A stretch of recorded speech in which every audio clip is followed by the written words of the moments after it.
किसी ने क्या खूब कहा है, जिंदगी में इतना नाम कमाओ कि जब आप वहाँ पे ना हो तो लोग आपकी तारीफ करें। जहाँ आप पहुँचने वाले हो लोग आपका वहाँ इंतजार करें। नमस्कार दोस्तों, मेरा नाम है आलोक गुप्ता। मैं लेकर आया हूँ एक छोटी सी कहानी है भगवान गौतम बुद्ध की और उनके शिष्य आनंद की। बात उन दिनों की है जब भगवान गौतम बुद्ध की उम्र हो चुकी थी। फिर भी वह गांव-गांव जाकर लोगों को उपदेश दिया करते थे। अपने शिष्य आनंद के साथ एक गांव से निकले थे दूसरे गांव की ओर। रास्ता लंबा था, चलते चलते थक चुके थे। फिर भी गौतम बुद्ध उनने शिष्य से लगातार कहते, चलते रहो, पहुंच जाएंगे। थोड़े ही दूर चलते तो उन्हें एक किसान नजर आया। आनंद ने उनसे पूछा, भाई साहब, यह गांव यहाँ से कितनी दूर है?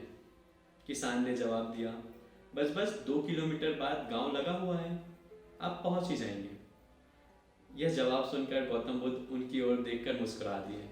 वह किसान भी देखकर मुस्कुराया, परंतु आनंद को यह बात समझ नहीं आई कि ये क्या चल रहा है। हम दोनों थक चुके हैं और यह दोनों एक दूसरे को देखकर मुस्कुरा रहे हैं। परंतु चलते चलते शायद 2 किलोमीटर पार हो चुका होता है। आनंद को लगता है किसी और से मिलकर पूछ लेते हैं। नजर घुमाते हैं तो देखते हैं एक बूढ़ी अम्मा सर पर लकड़ी का गट्ठा लिए हुए आ रही है। उनसे पूछते हैं, माता जी, यह गांव यहाँ से कितनी दूर है? माता जी जवाब देती है, अरे अरे, बस 2 किलोमीटर में तो यह गांव लगा हुआ है, अब चलते रहो, पहुंच जाओगे। जैसे ही वह 2 किलोमीटर बाद कहती, गौतम बुद्ध उनकी ओर देखकर मुस्कुरा देते हैं और वह भी देखकर हंसती। इस बार भी आनंद को कुछ समझ नहीं आता। वो बोलता, हम शायद भटक चुके हैं और यह एक दूसरे को देखकर हंस रहे हैं, और चल पड़ते।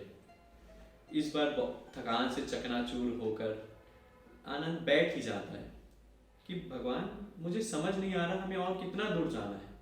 इतने में उन्हें एक तीसरा व्यक्ति वहां पे नजर आता है। उस व्यक्ति से आनंद पूछता कि भाई साहब, यह गांव यहाँ से कितनी दूर है?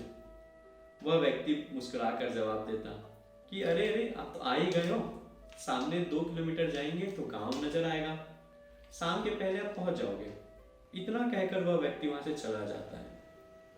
आनंद को गुस्सा आता है और वो भगवान से कह पड़ता है, गुरुदेव, मुझे माफ करना, मुझे समझ नहीं आ रहा। जो भी हमसे मिलता वह कहता कि बस 2 किलोमीटर बाद गांव है, बस 2 किलोमीटर बाद गांव है, परंतु गांव आने का नाम ही नहीं ले रहा। आप भी उन व्यक्तियों को देखकर मुस्कुरा रहे हैं, मुझे कुछ भी समझ नहीं आ रहा, मैं थक चुका हूँ।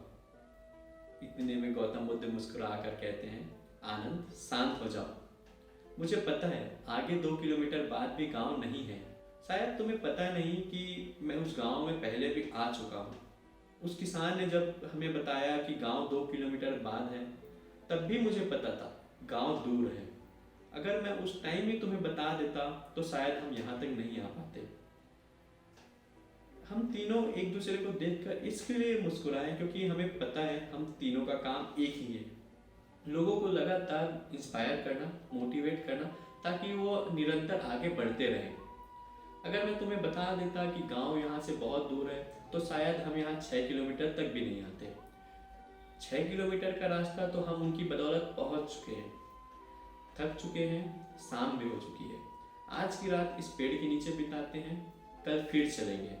यकीन मानो कि हम पहुंच जाएंगे। जब भी आपको कोई व्यक्ति मिले वो निराश हो तो उससे हमेशा उसको मोटिवेट करो, या नहीं कि उसे निराश करें, क्योंकि हमारे आसपास ऐसे लोग होते हैं जो हमें डिमोटिवेट करते हैं, और कई ऐसे लोग होते हैं जो हमें हमारे लक्ष्य की ओर बढ़ने के लिए प्रेरित करते हैं। चॉइस आपकी है, आपको क्या बनना है। क्या आप भी वैसा बनना चाहेंगे जो लोगों से कहते हैं कि नहीं नहीं नहीं, आपसे ये नहीं हो पाएगा, मंजिल अभी बहुत दूर है?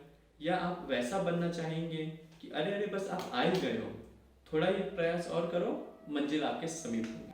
अंत में आलोक गुप्ता आपसे यही कहना चाहता है कि अपनी मंजिल की ओर दौड़ते चलिए, रुकिए मत, क्योंकि जिंदगी में रुकना और थकना मना है। धन्यवाद।